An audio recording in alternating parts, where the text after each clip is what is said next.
Here, come on in, right here. Food, Look bowl. at this. Food. See, I told you on social media there'd be some food. A pretzel, I'm in my glory. I can't have a beer without a pretzel. Look at this. We've got some Yeah, beers. these come too. prepared. Look at this. I know you're drinking a lot of beers today. Thank you for coming. I really appreciate you being Nice to here. meet you, Rick. Yeah, So- thank you for having us. This is great. Tom and I went back and forth, and I got to see the new space very quickly to get over there to see it.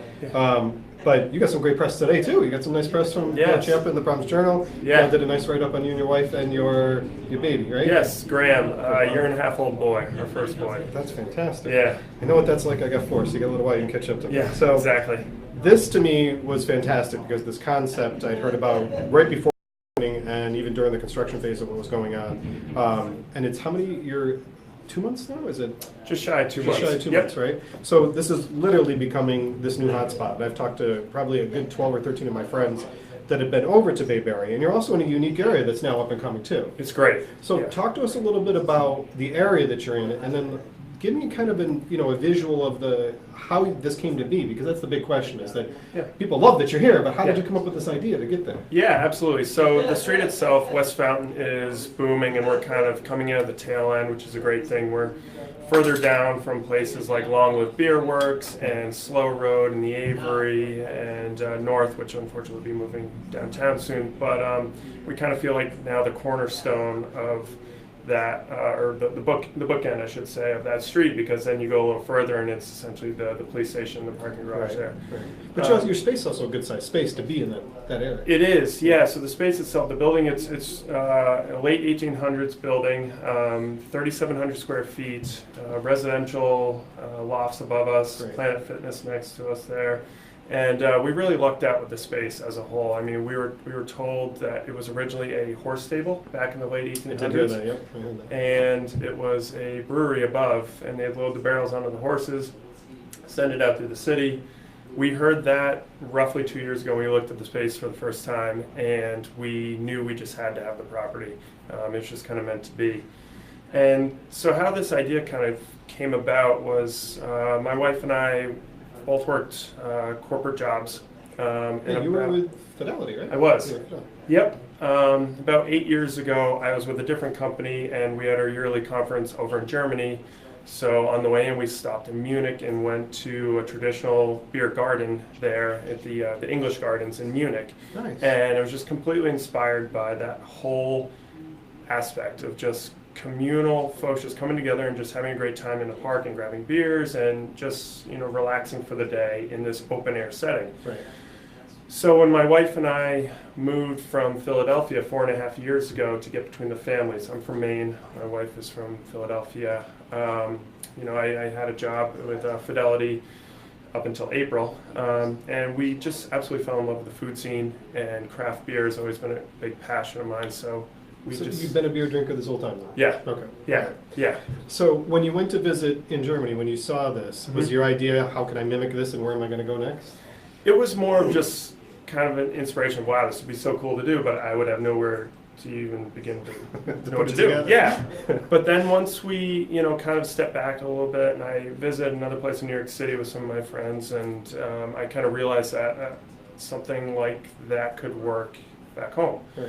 So, as I was saying, the food scene in Providence, we just fell in love with, and I just, growing up in Maine, I didn't work for corporations up there, my family didn't, so I knew working for my own and kind of paving our own way was going to be something we wanted to do, and so we set out to try and figure out how to do this. And we're glad that you did. Yeah. Tell us about the concept. So this concept, when you come in, it's unique of how the restaurant's set up. Mhm. I mean, you had this wall. It was like like in terms of garden wall. I don't know what I'd call a green wall. Living wall. A living Yeah, wall. or Okay, green so wall. see, Yeah. it's got the good. That was my wife's I brainchild. thought there. that was awesome. Yeah. I thought that like made the space like that, especially that one area, come alive over Yeah. there. I thought that was really cool. Yeah. But paint that visual and how the menu comes together, because it's also a different setup from Yeah. when you come in to enjoy the restaurant. Absolutely. So, a lot of the basis comes from a traditional German beer garden, but having trouble finding an outdoor property that we could utilize in kind of that outdoor sense, we decided to shift gears and go indoor and create a beer hall. So with bringing in all these plants, we wanted to bring in the outdoors. So all in all, we have roughly 200 live plants in the space, Nice. about 120 on that wall alone.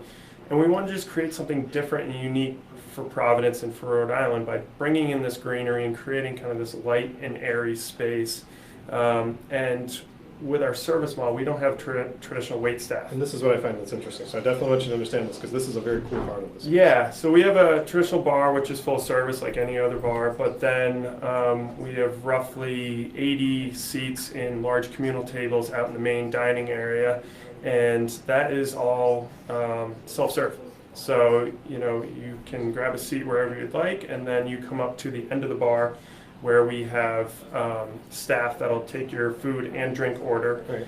And if you're grabbing a drink, you'll get it right away. And if you're grabbing food, you'll get a buzzer, which will then go off when your food's ready and your food can be picked up in front of our open kitchen. So the best way that I've had this from how I describe and seeing it, and then from the friends that I know that have gone there, is incredibly laid back. Yes. And before he kind of gets to the menu, I want to kind of preface it with this, is that I've had a couple friends that I talked to in the last couple of days that enjoyed it. I think in the first couple of weeks they said that you've been open.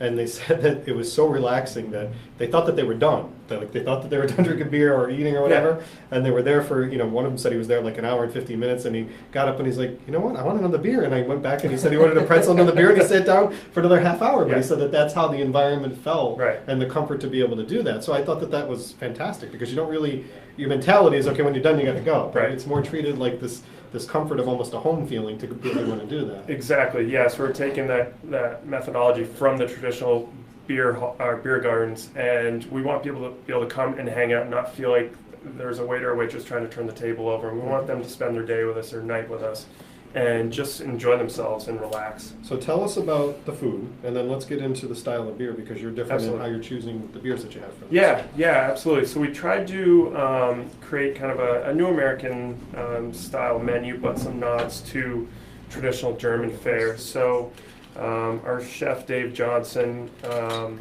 we worked very closely with him on the menu, as well as our one of two bakers, Hannah.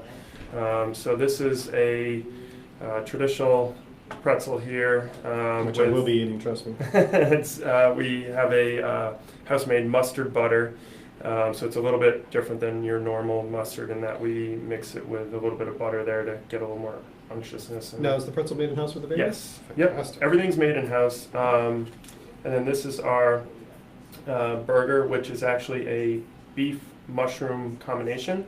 So not only is it great because you're using less meat, which is definitely a trend that we're seeing these days. Become healthier. Exactly. So you can drink more beer too. But we use just a local mix of mushrooms, and it adds a lot of tenderness and a lot of flavor.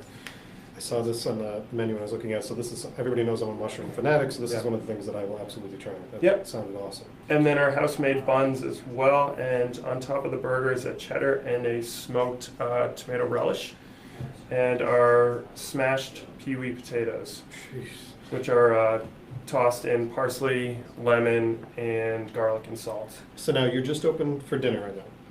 Yes, but starting this weekend, Saturdays and Sundays will be open for brunch. Really? From 10 to 2. Starting this weekend. So now you just started some good news there. Yeah. So starting this Saturday. Yeah, I was actually trying all the brunch dishes before I came down here. So let's get a little sneak peek now. What's a couple things that they can expect to see on the brunch menu?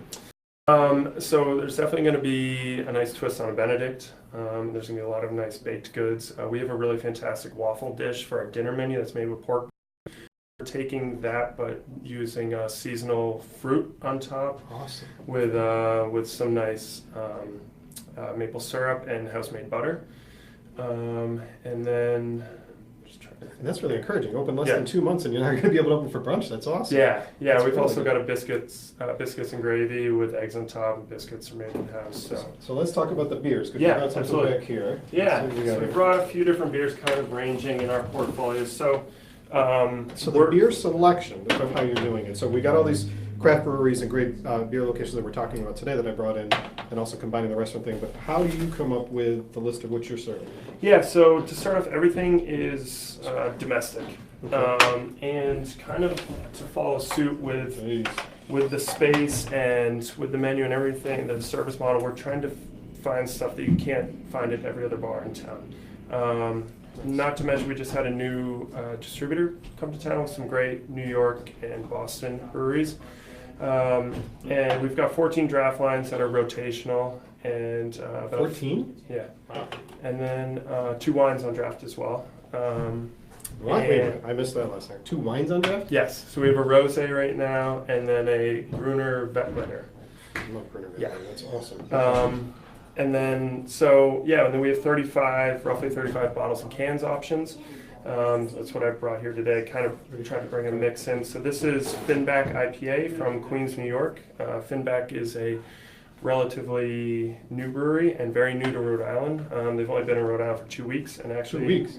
one of the brewers is from Bristol, I believe. Grew up in Bristol. But this is from New York, though. Yes. Yep. Nice. So that's their flagship IPA. And we pour a lot of their stuff on draft as well.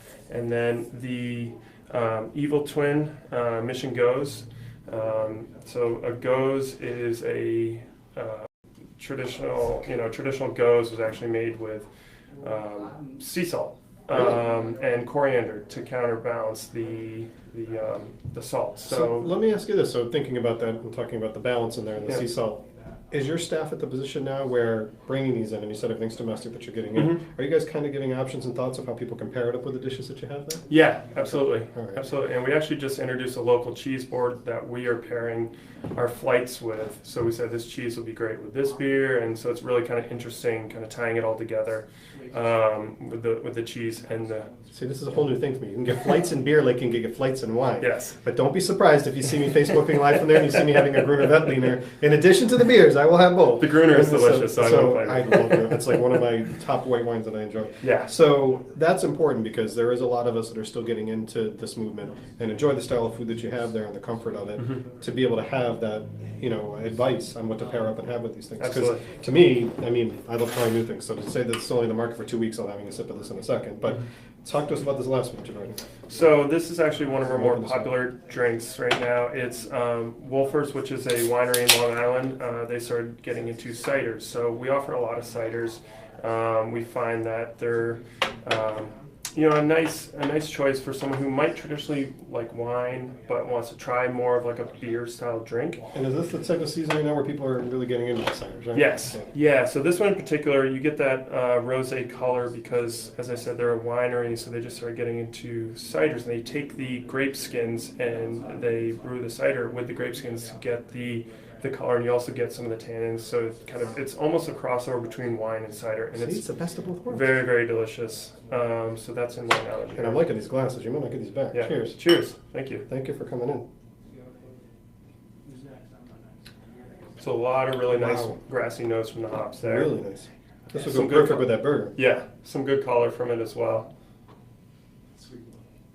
See, so no one can say that I'm prejudiced anymore on my wine. See, I'm covering the scope here. I'm on my third beer that I'm trying. We're You in might great not be shape. having Gruner when you come in. I know, I might not be. I really might. So, we've covered the food. We've talked about the style of beers. We've talked about the environment and the menu that you got there. And we've announced that he's going to have brunch, which is very exciting. So, from a time frame right now, it's dinner. The brunch is going to be this weekend. And then, are you open 7 days? Closed Mondays. Closed Open on 6 Mondays. days. Okay. Yep. So the location that he mentioned has become this developing hotspot that's down there and easy to get to. One of the questions I had, I think, was on there that I want to make sure I got in was about parking and getting over there. It's an easy area to find spaces for that. It is. Yeah. So there's actually a lot diagonally across from us, across from Planet Fitness, so we can use that, as well as all the street parking and the lot up the road at 425 Fountain Street. So Right. that same large lot that Slow Road and Long Live has. We're able to use that as well, which is great. So I'd ask him if there's any other news or things he should share, but he covered an awesome amount of No, you did. You covered an awesome amount of stuff, and when you're live, it's hard to kind of get all these things in. But I think we did a really good job. So Great. if you see these glasses later on, you know that I stole them from him. If you see them on social media, but thank you Cheers, again man. for coming in. Thank you, Rick. And I look forward to coming in and hanging out with many people. Everybody knows that they like to see me do lives, so you'll see me do a live the next time I go in. I promise. So Great. Thank you very much. Thank you, Great Rick. to have you. Appreciate it. Another sip of this. Perfect.